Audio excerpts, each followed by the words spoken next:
Ce n'était pas un son, ce n'était pas un signal, ce n'était même pas destiné à être vu. Mais ce que Voyager 1 vient de renvoyer n'était pas censé se produire. Une image étrange, une distorsion de la lumière, un rythme structuré enfoui dans le chaos, et derrière cela une forme, pas une planète, pas une étoile, pas un dysfonctionnement du système, quelque chose d'autre, quelque chose qui n'a sa place sur aucun graphique de la NASA, quelque chose qui plonge maintenant la communauté scientifique dans la confusion et la panique. Voyager 1, notre émissaire le plus lointain vers les étoiles, vient de regarder en arrière ou en avant et a capturé quelque chose qui défie toutes les règles que nous pensions régir l'univers. La question maintenant n'est pas de savoir si c'est vrai. Cela dépend de savoir si nous sommes prêts à en comprendre la signification et si ce que Voyager vient de voir nous a déjà vus.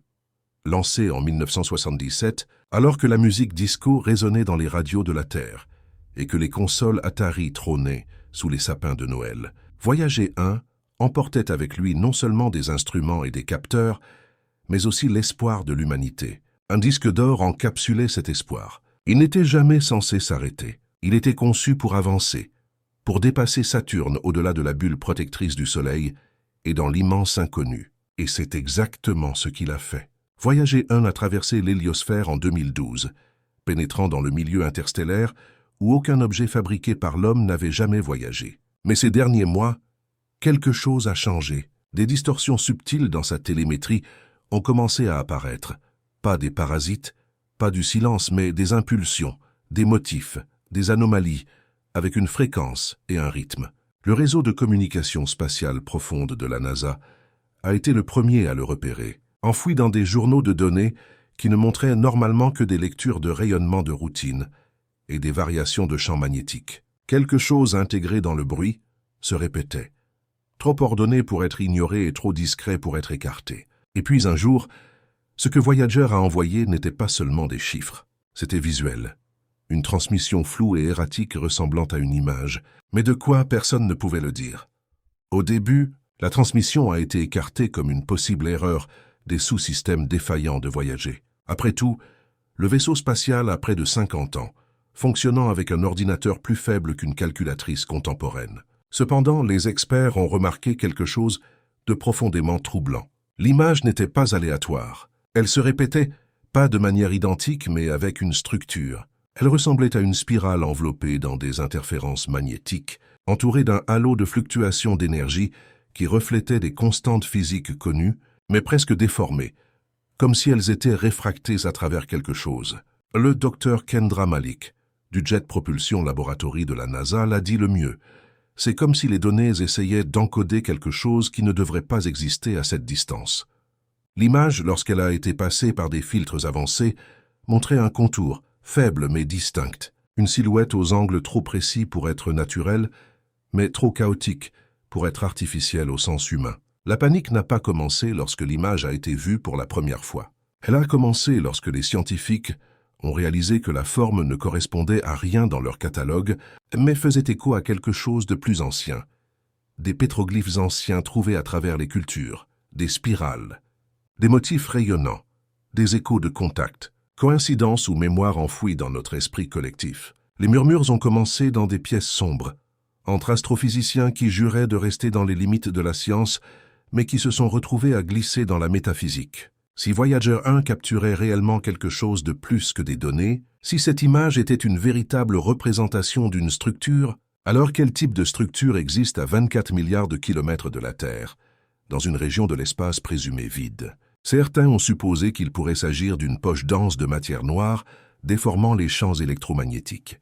D'autres ont dit que Voyager avait peut-être traversé un champ laissé par une civilisation éteinte, une relique d'une race qui a traversé ce coin de la galaxie bien avant que la Terre ne connaisse le langage. Mais la théorie la plus controversée était que Voyager n'avait pas capturé une structure. Il avait capturé une présence, une forme de conscience non limitée par le temps ou la lumière, quelque chose qui existe dans les replis de l'espace-temps lui-même, et qui a choisi de répondre à notre sonde, un miroir cosmique, ou, pire encore, un signal attendant une reconnaissance. La NASA n'a pas nié l'anomalie. En fait, leur déclaration officielle a utilisé une phrase qui a fait sourciller dans le monde entier, bruit structuré avec interférence harmonique. En langage clair, Quelque chose parle dans une langue que nous ne reconnaissons pas encore.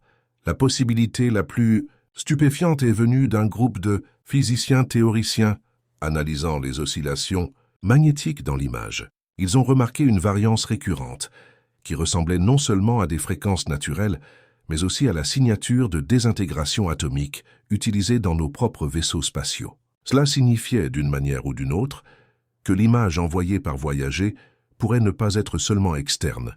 Elle pourrait être un reflet de lui-même, ou pire, de son avenir. Les données suggéraient une forme de rétroaction temporelle, une boucle dans laquelle la sonde recevait non seulement des informations, mais les renvoyait à travers le temps. Ce n'est pas de la science-fiction. Les théories quantiques suggèrent déjà que l'intrication pourrait permettre une rétrocausalité, des événements influencés par leur propre avenir. Donc, si Voyager a atteint une région où le temps se plie, où la causalité s'effiloche, alors cette image pourrait être plus qu'une anomalie visuelle. Ce pourrait être le premier signe que le temps n'est pas une rivière, mais une tempête dans laquelle Voyager est maintenant piégé. Et si c'est le cas, alors la panique de la NASA n'est pas causée par des extraterrestres. Elle concerne quelque chose de bien pire. L'univers a des règles que nous ne faisons pas que briser, mais que nous commençons à peine à comprendre. Alors que les ingénieurs et analystes de la NASA tentaient de récupérer plus d'informations, quelque chose d'encore plus effrayant s'est produit. Voyager 1 a cessé d'envoyer des messages. Pas complètement. Son signal était toujours là, faible et régulier comme un battement de cœur. Mais aucune nouvelle donnée n'arrivait. C'était comme si la sonde était entrée dans une zone où les règles de la communication n'étaient plus valides. Les commandes envoyées depuis la Terre mettaient les habituelles 22 heures pour arriver. Cependant, les accusés de réception de Voyager étaient désormais retardés, fragmentés ou déformés, comme s'ils voyageaient à travers un milieu déformé et non l'espace vide. La théorie de la lentille gravitationnelle fut écartée. Il n'y avait ni poussière, ni trou noir, ni nuage d'étoiles connus à proximité. Néanmoins, la transmission se comportait comme elle l'avait fait auparavant, déformée autour d'un objet massif et invisible. Plus troublante encore, des interruptions dans le signal commençaient à apparaître à intervalles réguliers, créant des fenêtres silencieuses, où il n'y avait rien. Aucune lecture magnétique ou de radiation, aucune télémétrie détectable, une zone de vide total de données. Un physicien l'a décrit comme un point mort de communication qui se déplace. L'implication, quelque chose pourrait intentionnellement dissimuler Voyager 1 à notre vue, non brouillé, non brisé mais caché. Alors que les efforts de décodage persistaient, les algorithmes d'intelligence artificielle, analysant les données visuelles déformées, firent une découverte glaçante. L'image envoyée par Voyager n'était pas statique. Elle n'avait pas de couche représentée par des pixels, mais dans des domaines de fréquence. Lorsqu'elle fut observée sous modulation infrarouge et comparée à des cartes de bruit thermique, une image secondaire émergea. Celle-ci n'était pas floue. Elle était cristalline, symétrique et indéniablement construite, ressemblant à un treillis ou une structure. Elle portait une géométrie jamais vue dans aucun objet naturel. Au centre de ce treillis se trouvait un cercle parfait d'obscurité absolue, entouré de crêtes de lumière mouvante. Certains experts spéculèrent qu'il s'agissait d'une structure. D'autres suggérèrent qu'il pourrait s'agir d'une porte ou d'une anomalie spatiale. Cependant, l'hypothèse la plus troublante vint d'un mathématicien analysant les ratios intégrés dans son architecture. Les nombres reflétaient les distributions de nombres premiers contenus dans le message d'Arecibo, le signal que l'humanité envoya dans l'espace en 1974 pour tenter d'établir un contact. S'il ne s'agissait pas d'une coïncidence fortuite, alors la structure détectée par Voyager était plus que passive. C'était une réponse à notre message, ou peut-être même son reflet. Si c'est le cas, pourquoi maintenant? Pourquoi ici? Et comment avait-elle attendu si longtemps? Alors que toute l'attention était portée sur Voyager 1, une nouvelle alerte parvint de l'équipe, surveillant encore son jumeau. Voyager 2.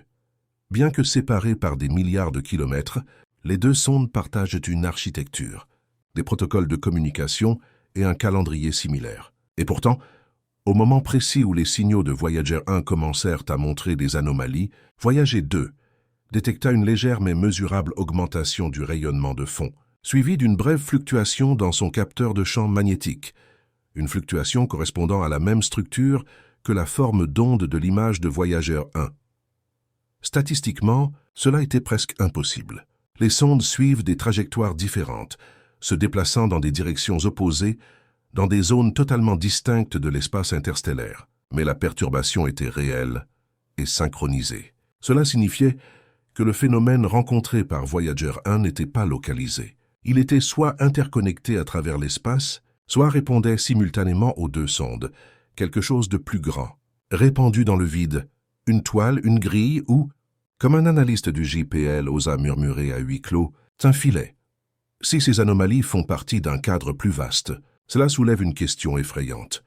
Dérivons-nous dans l'espace ou à travers l'architecture de quelqu'un d'autre? Dans leur désespoir, la NASA commença à consulter non seulement des astrophysiciens, mais aussi des archéologues théoriques, des scientifiques étudiant les possibles signatures d'une ingénierie extraterrestre ancienne. Et si Voyager 1 n'avait pas rencontré un phénomène aléatoire? Et s'il avait croisé un objet, une structure laissée derrière, dormante, enfouie dans l'espace interstellaire comme un satellite oublié? L'idée n'est pas nouvelle.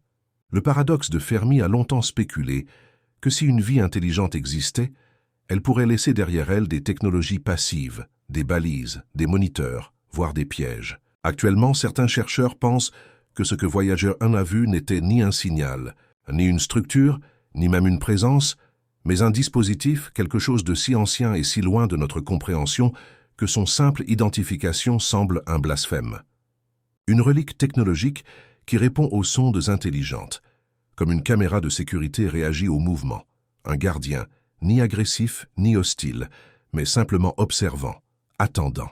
L'image de Voyager n'a peut-être pas capturé un extraterrestre. Elle a peut-être capturé leur message à d'autres. Nous sommes déjà passés par là, pendant près d'un demi-siècle, alors que Voyager 1 naviguait dans le ciel nocturne, inébranlable et silencieux, sans jamais abandonner, sans jamais regarder en arrière. Il portait notre musique, nos cartes, nos rêves gravés dans l'or, un message d'une nouvelle espèce osant parler dans le vide. Mais maintenant, alors qu'il s'enfonce plus profondément dans la nuit, il renvoie quelque chose que nous n'avions jamais prévu. Non une réponse, non un avertissement, mais un aperçu, une forme, un motif, une image qui défie le hasard et se moque des coïncidences. Quelque chose de structuré, quelque chose de placé, quelque chose qui attendait. Et c'est peut-être cela qui a le plus ébranlé la NASA. Non le contenu de l'image, mais l'idée que Voyager n'a pas simplement capturé une scène. Il a peut-être activé quelque chose. Malgré toute notre science, toutes nos théories, nous avons regardé l'univers comme des enfants murmurant dans une caverne, imaginant que la caverne pourrait répondre. Que se passe-t-il si l'image ne nous plaît pas du tout? Que se passe-t-il si nous n'étions jamais le public, mais le signal? Cela change tout. Notre Voyager 1 pourrait être notre plus grande réussite ou notre plus audacieuse erreur. Car lorsque nous avons lancé ce disque d'or dans l'espace, nous n'avons pas seulement proclamé notre présence, nous l'avons déclaré. Et quelque chose d'externe a maintenant répondu, non avec une voix mais avec un œil. Et nous ignorons combien Dieu continue d'observer. La prochaine fois que vous lèverez les yeux vers le ciel nocturne et penserez à voyager, souvenez-vous de ceci. Il pourrait encore voyager vers l'extérieur, mais une partie de lui, peut-être la plus importante, est déjà revenue sous la forme d'une image, d'un message, d'un miroir. Et le reflet qui nous regarde n'est pas entièrement humain. Maintenant, dites-moi dans les commentaires, que pensez-vous que Voyager a vraiment découvert là-bas? Une sonde, une structure ancienne, une boucle dans le temps, ou quelque chose qui n'était jamais censé être testé? Et si cette vidéo vous a laissé curieux de savoir ce qui se cache encore dans l'obscurité, abonnez-vous, activez la cloche de notification et partagez cette histoire avec quelqu'un qui croit encore que l'univers est vide.